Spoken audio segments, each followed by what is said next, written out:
Let's face it, fly tying is expensive. I've been doing it for a long time. I will swear to that in any way you need me to attest to it. It's expensive, but there are ways that you can save money and get more out of your materials. So if you stick with me to the end of this whole thing, I've got a bunch of ideas that should help you with your own fly tying and get you to fill those boxes up and get some more out of what you're doing. So here we go.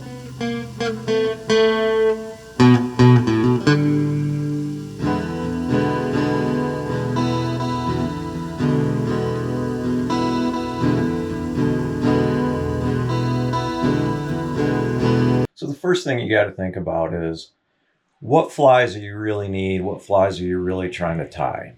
I used to make the mistake. I'd go in a fly shop and I'd see something on the rack and it's like, wow, that's cool. I could make X with it. And I'd buy it. And then I'd go buy something else. I'd buy something else. So I was buying stuff without any kind of plan. And some of the stuff I used down the road, some of the stuff I didn't. It's just sitting in my storage area. So you really need a plan. So let's say you were going to, right now I'm making some saltwater flies. Maybe in March I'll get to fish down in around Savannah, Georgia for redfish. So that's cool.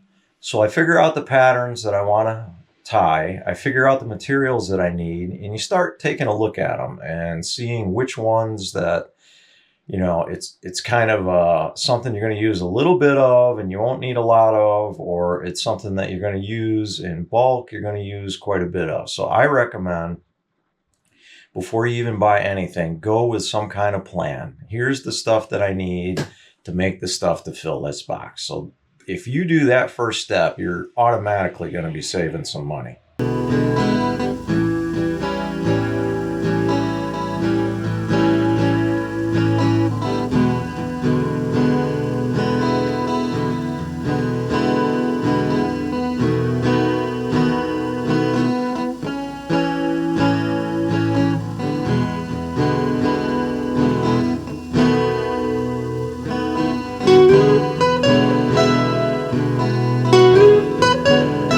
All right, so now we got a plan. So we're going to buy some stuff. The next thing that I look at is, do you need the top shelf, the best of the best stuff, or do you need something maybe a little bit less where your money is going to go farther? So here's an example. I have in my hands 2 stinger hooks, and these are the type of hooks that I would use for my smallmouth flies. The hook on the left is less expensive than the hook on the right. Now, I'm just going over the creek to fish for smallmouths. So when it comes to hooks, I go with the cry factor. I've been fly fishing for probably over 50 years. And in that amount of time, I think maybe I've broken or bent and straightened out 2, maybe 3 hooks in all those years. So the less expensive hooks are going to hold up and they're going to do a good job. The only place I would make an exception to that, if I was going on a once-in-a-lifetime fly fishing trip for tarpon where the cry factor is huge if that hook breaks, then yes, I'm going to go buy a more expensive brand name hook. But if you go and buy tying materials, there are a lot of these ones where maybe the fly tying warehouse or the folks that you're doing business with, they've got their own brand of hook. And those I've found are just as good. And a lot of times you can get maybe 50 of those for less than you're going to pay for 25 of the brand name hooks, much less. And that's something that's going to save you a lot of money if you're tying a lot of flies.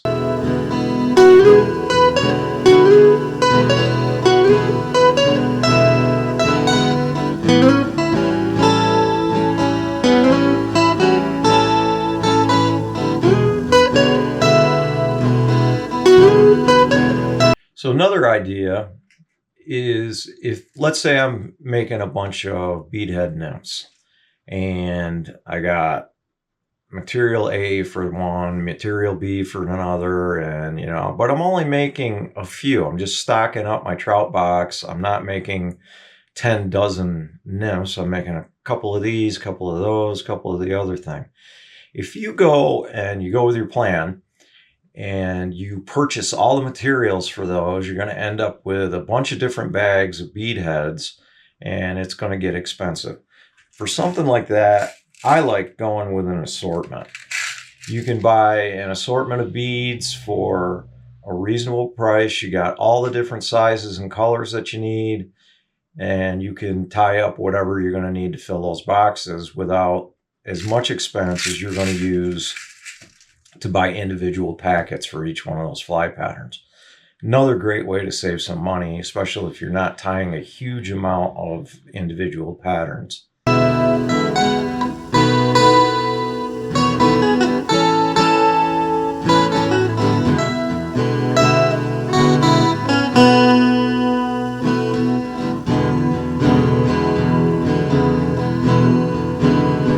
Another area where you can save some bucks, especially if you're willing to do a little DIY, are variety of packs.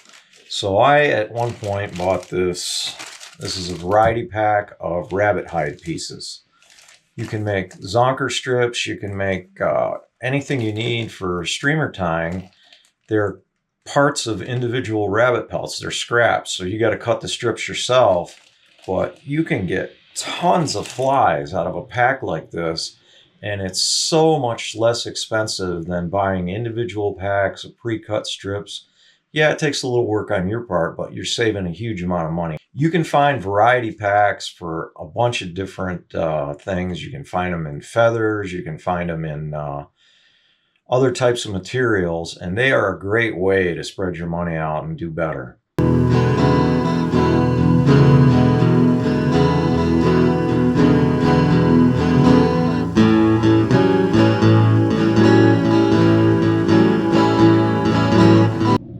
So another idea that I use to spread my money out a little bit is, a lot of times you're fly tying and you're working on something and you need just a couple things of a color you don't have. Dubbing is a great example. Sometimes saddle hackles are another great example. So let's say the fly is a bass fly and I need an olive grizzly hackle, but I don't have one. But I've got regular white grizzly hackles. Well, in that case, I use markers all the time. I use these permanent markers, and I buy them in a couple of different colors. So for like bass, I would probably use, I've got a yellow, a tan, and an olive. And for saltwater stuff, I've got silver, red, and blue.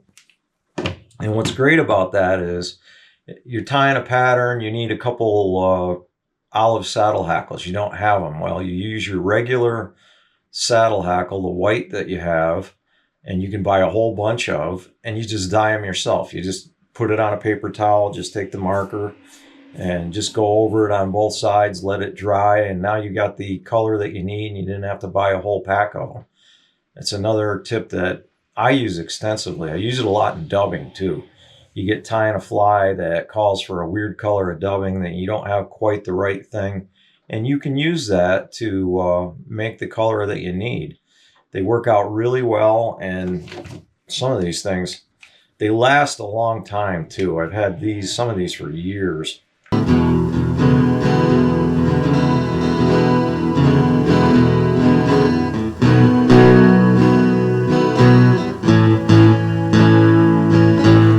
Another area of deep financial pain when you are going through and tying flies, especially dry flies, are hackle. Good dry fly hackle costs premium money. So this is a pro cape. It's a cape of dry fly hackle that's as good as you're going to get. It's about $70. If you are tying all different sizes of flies, so I need, brown, and I'm doing 15 patterns, and I need everything from 10s to 22s. then yeah, this makes sense. This is what you're going to do. But like me, I do a lot of fly fishing for Adirondack brook trout. So I'm using a lot of Ausable wolves in size, say, 10s through 12s, sometimes a 14. So if I'm tying like a specific size like that, and they tend to be towards the bigger size, these packs of hackle, what they are is they're sorted out for the size that you're going to tie.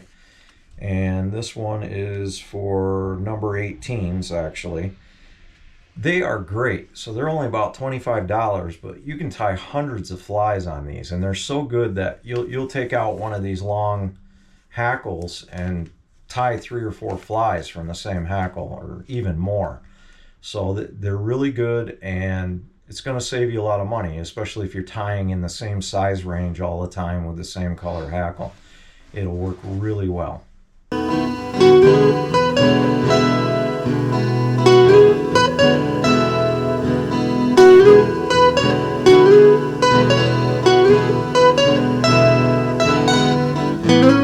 Another tip within the hackle realm, especially if you're a new fly tyer, you're just getting into it and you're acquiring materials, a lot of those hackle necks, sometimes they'll offer a half neck.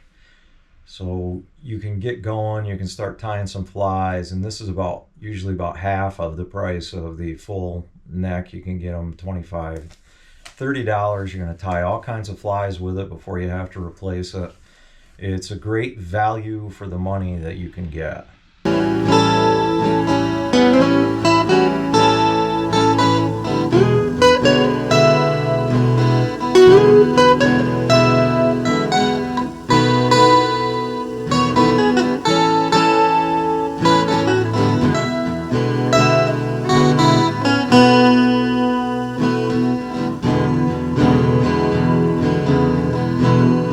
Another tip is that everything doesn't always have to come from the fly supplier or a fly shop. There are a lot of fly tying materials out there that you can find, and they are really, really inexpensive. And here's a couple examples. I tie a ton of sheet foam flies and usually use them for bass and panfish. I go through a lot of sheet foam. You can get a pack of sheet foam, craft sheet foam, for about $8, $9 with 50, 60 sheets of it in a variety of colors, and it'll last you for 10 years. And it's so much less expensive buying it that way than it is buying individual packs of sheet foam from a fly shop. There's other things, like a lot of my flies I use glue-on doll eyes, and I like them because the little pupil of the doll eye kind of rattles. It'll kind of make a little noise, and it looks like the bait fish eyes. I think I got this for $6, and again, years and years of fly tying for just about nothing. So look around craft stores. You can just generally look on big places like Amazon for buys on things like that, and you can get a lot of those materials for next to nothing. Definitely helps when you've got something like that where you can use craft store sheet foam. It's just as good. It's going to work for you. The flies are going to look great, and you're going to save a lot of money.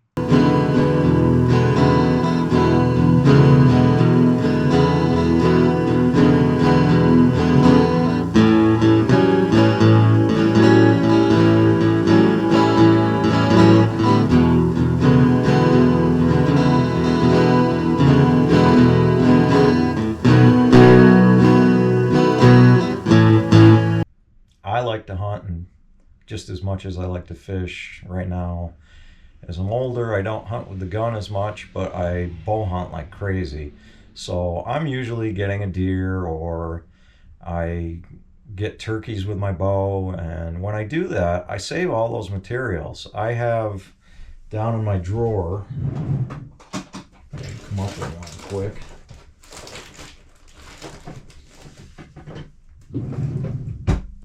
Well, I have pheasant feathers from when I had my dog Jessie. I used to take her out for pheasants. I've got just a ton of all the pheasant feather I'm ever going to need.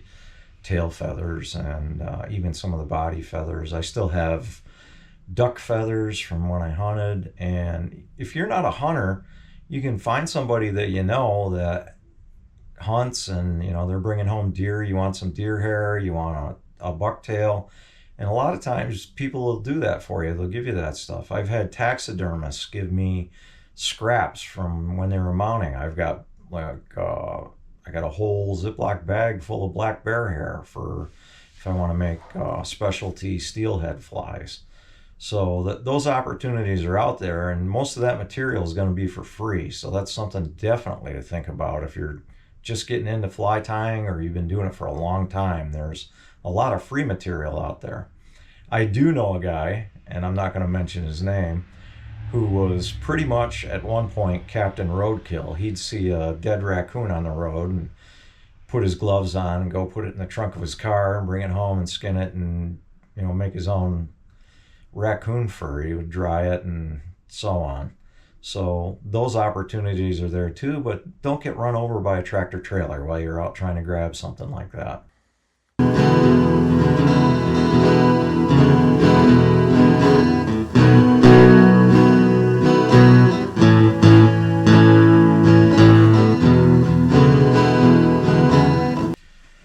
Another issue you run into with tying flies is you look at the pattern recipe for the fly that you want to make, and it says you have to use X.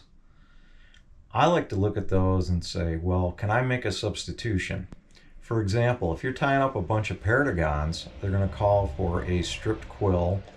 They usually come in a pack of them, you get, depending on whatever color you need, and they're like $6 a pack. So for about the same price, I can use artificial paragon material that comes in a spool. I get way more flies out of it. I end up with the same result because it's going to be coated with UV cure. They're both going to look the same. It looks the same as the fly I'm trying to make, and I can make that material substitution and get a lot more flies out of it than I would if I went strictly with what they're calling for in the pattern recipe. So don't be afraid to vary a little bit. If you can find another material that you can buy in bulk that'll work just as well, don't be afraid to substitute. The fish don't care.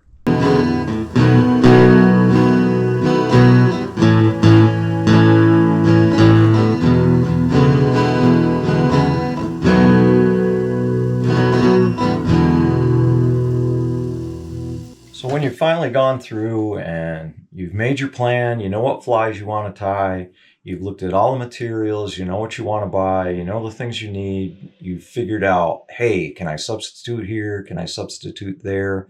Do I need the super expensive hook? Do I need just a regular hook? You go through all of that, and all of those things are going to save you money. There's still more ways and more things on the table that can save you money while buying materials. Do fly materials go on sale? Sure they do. You may find with individual fly shops, you might have a shop that, okay, they're right now it's getting kind of ugly out and the steelhead are almost getting ready to start running in the Lake Ontario trips. They're getting rid of their trout stuff and they want to go to steelhead stuff. So they've only got so much room in the shop, so maybe some of that stuff will go on sale. So you can watch your local shops for sales. The big vendors, the internet shops that sell fly tying material, they have sales too, and they have bargains and they have ways of saving money.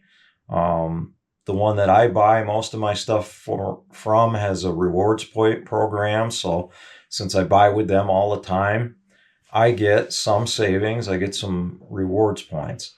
Shipping is another thing that you got to look at. If I am tying flies and man, I need like two or three things, and they're going to cost $20. I'm not going to do that order to my usual supplier. I would just look on Amazon and see if I can get it, because my wife and I are Amazon Prime members, so we get all the shipping for free.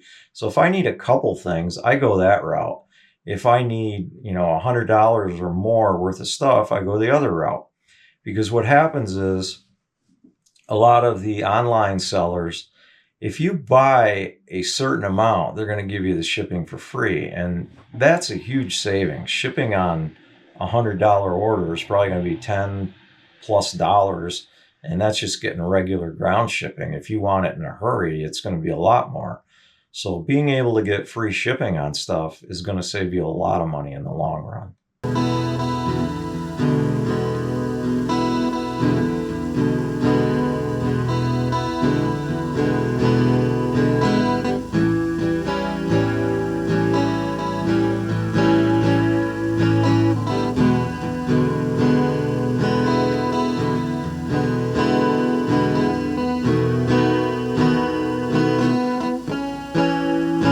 Another thing that you got to do with fly tying is you got to maximize the protection of your investment.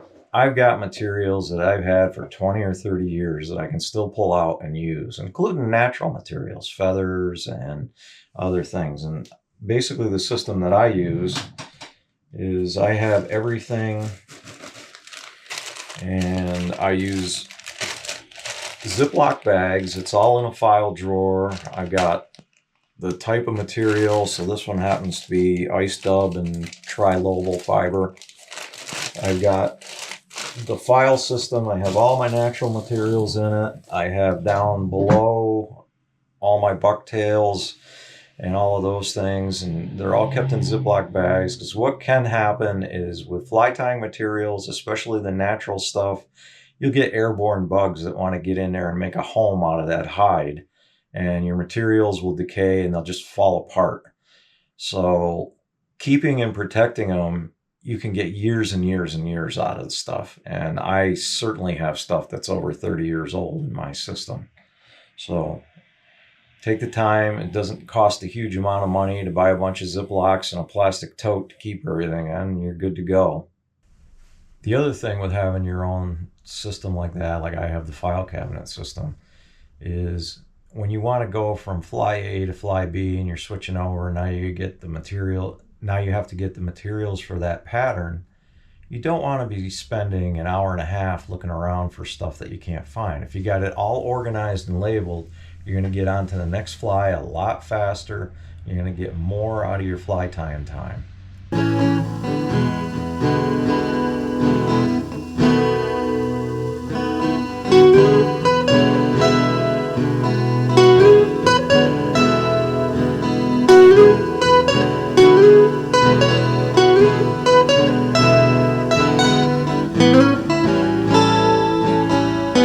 So after you have your game plan, you buy your materials, you look for the most savings that you can get when you're buying them, you look for the best way of storing them, you look for the best way of organizing them.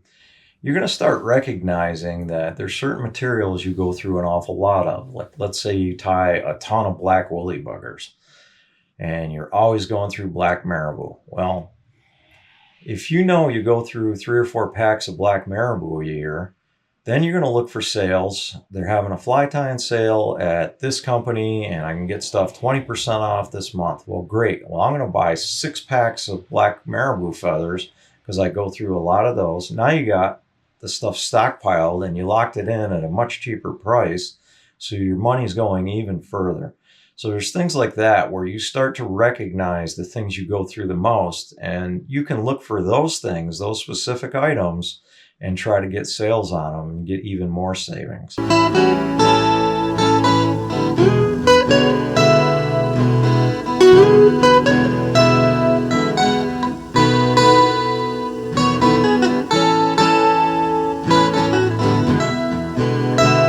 So those are some of my ideas, and I hope they help you out.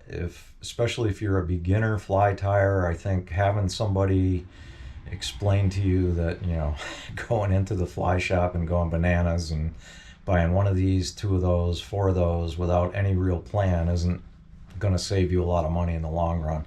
I think that's very helpful info to have, especially for a beginner. But even if you've been tying flies for a long time, there's still new ideas out there. So my question to you guys is, what are your ideas? If you can, please like and subscribe to the channel and tell your friends about it.